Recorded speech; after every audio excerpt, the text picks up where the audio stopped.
जय राम जय राम जय राम जय राम जय राम जय राम जय राम जय राम।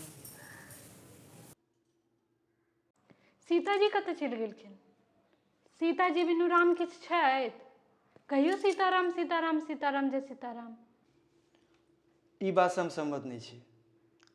जय राम जी तैं सीताजी।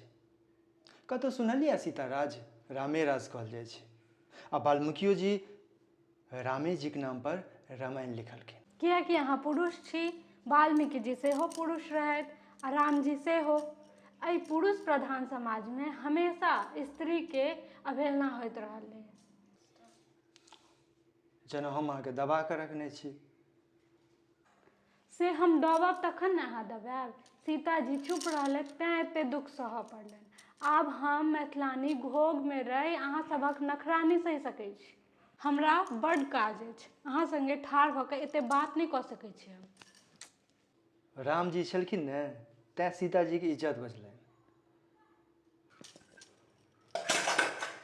आब ई ओना नहीं मानतथि। कोन इज्जत बचेलखिन यौ?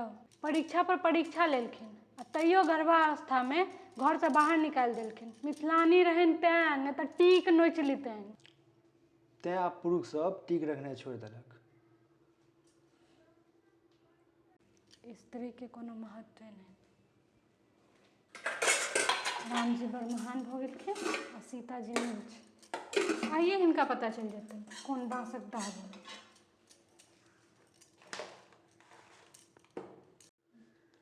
दुइये दिन बाहर खाय पड़तनि ने तऽ अपने बुझि जेथिन। हैर मानी झगड़ा झूठा। सीताराम सीताराम सीताराम जय सीताराम सीताराम सीताराम सीताराम जय सीताराम।